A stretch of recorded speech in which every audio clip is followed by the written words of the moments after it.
વેપારમાં છે રેલમ છે. વેપાર નફા નુકસાન ખાતું પરિણામ બતાવે ને પાકું સરવૈયું સદરતા બતાવે. હિસાબી મંચની ભવાઈ દ્વારા નામું સહેલાઈથી આવડે. ધીરે ધીરે નામું સહેલાઈથી આવડે.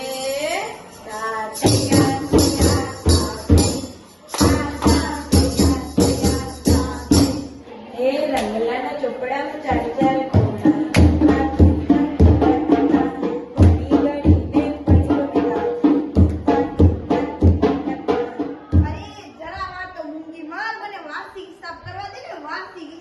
વાર્ષિક હિસાબ એટલે વળી શું હોય?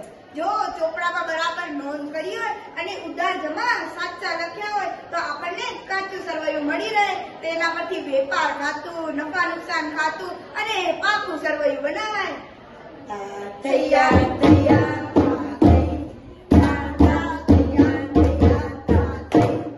વેપાર તો થતા રહે, એના વળી ખાતા શું બનાવવાના હોય રે? જો આ ગટુડી નિહાળેથી આવી એ તને સમજાવશે. અહીંયા વેપાર ખાતામાં કાચો નફો અને કાચી ખોટ એમ મળે. પણ વેપાર ખાતું બને કઈ રીતે? તેમાં ઉધાર અને જમા એમ બે બાજુ હોય. ઉધાર ને જમા એનામાં શું કરવાનું? ઉધારમાં આપણે ખરીદીને લગતા ખર્ચા અને ખરીદીને લગતી નોંધ થાય અને જમા બાજુમાં વેચાણ અને આગળ સ્ટોકની નોંધ કરવામાં આવે છે.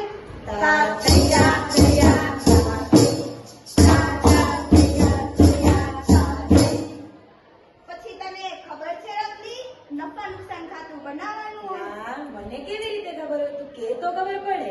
પછી નફા નુકસાન ખાતામાં મહેસૂલી ખર્ચ અને ઉપજના ખાતા બંધ કરવાના અને જે પરિણામ મળે તેને ચોખ્ખો નફો અને ચોખ્ખી ખોટ કહેવાય.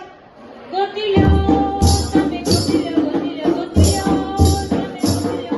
નફા નુકસાન ખાતું બનાવે તો નફો ચોખ્ખી ખોટ ને. ગોતી લો તમે, ગોતી લો, ગોતી લો, ગોતી લો. તમે વાર્ષિક હિસાબ બનાવો, એમાં વેપાર ખાતું બનાવો, નફા નુકસાન ખાતું બનાવો, પાકું સરવૈયું બનાવો. ગોતી લો તમે, નફો ખોટ ગોતી લો.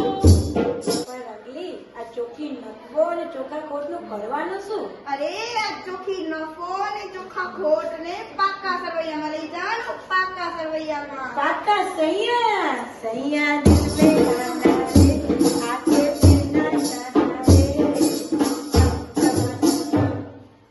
પાકા સૈયા નહીં, સરવૈયા.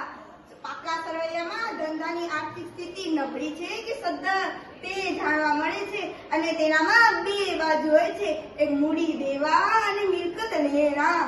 મૂડી દેવા અને મિલકત લેણા એનામાં શું નોંધ થાય? મૂડી દેવામાં શરૂની મૂડી ઉમેરાય, ઉપાડ બાદ થાય અને ચૂકવવાના બાકી ખર્ચાની નોંધ કરવામાં આવે અને મિલકત લેવામાં મિલકત, દેવાદાર વગેરે જેવી નોંધ કરવામાં આવે છે. આમ વાર્ષિક હિસાબ એ નામાનો મહત્વનો ભાગ છે. તૈયાર તૈયાર